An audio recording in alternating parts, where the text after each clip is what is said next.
S. Lopez, Cultural Artifact Speech.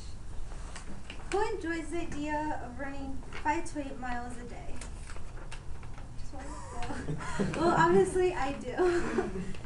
So, as my artifact, I brought my spikes.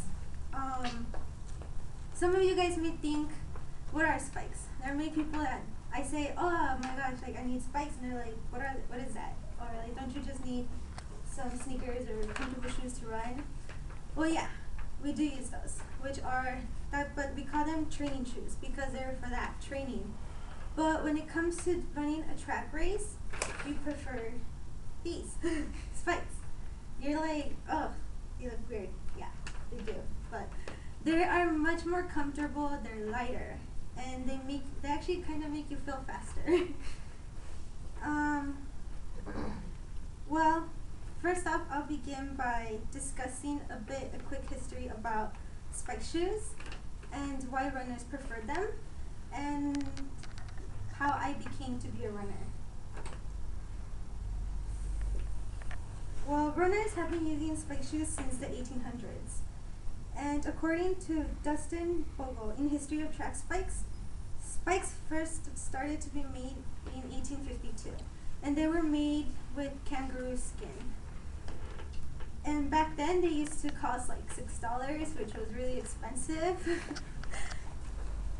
But nowadays you can, depending on the brand, like for example Nikes, they're a little expensive, but you can get different ones, and they can range in prices from like $20 to like even $100. I would never pay $100 for those though. Well, you wonder why we prefer these. Well, because of their spikes, they are able to get a better grip on, for example, dirt. If you race with training shoes, you tend to slip and you can fall easier. With spikes, you can get a better grip on the dirt, which will help you get a better pace. And obviously you need to get into pace, you can speed up when on certain mileages to get a better time.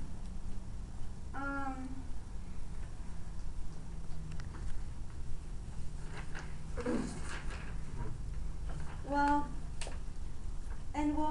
who wouldn't want to be faster if you're a runner, especially if you're a competitive runner? Like, you want to either hit that mostly first place, and if you're not, then second or third. And, well, these babies help you.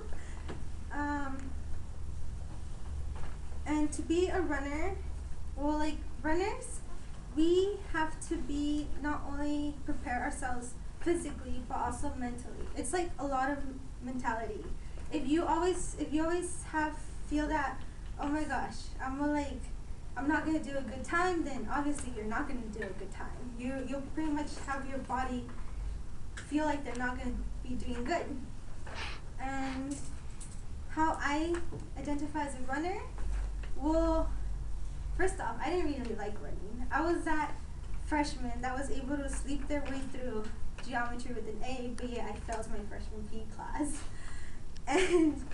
But I ended up joining cross country camp as a favor for my friend because she ushered with me for a musical. But when tryouts came, she ended up ditching me, and I ended up making the team. But I'm actually pretty glad she did, because the next 2 to 3 years of being a runner, I learned to be a stronger person, and I learned to overcome many obstacles. For example, 2 years ago, I recently got asthma, and it was really, really hard. Like, when I first got it, I ended up finding out because I blacked out in one of my races after I finished. But that didn't stop me. Later, I got a knee injury, and because my cartilage is a little thinner, and my parents even told me, then don't run, so that you don't make it even more thinner and make it worse. But I didn't give up. It made me a stronger person because if I was able to be that person that couldn't finish a mile, and now running 6-minute miles, and being able to make it on the top runners for my school's history, then well, I can do many other things like speak in front of the class, which I have like major stage fright. So, well, in conclusion, I have discussed about a quick history about running shoes and why we prefer them and how I became to be a runner. And well, yeah, I'm a bit crazy because you have to be a little bit crazy to love running in extremely hot or extremely cold weather. So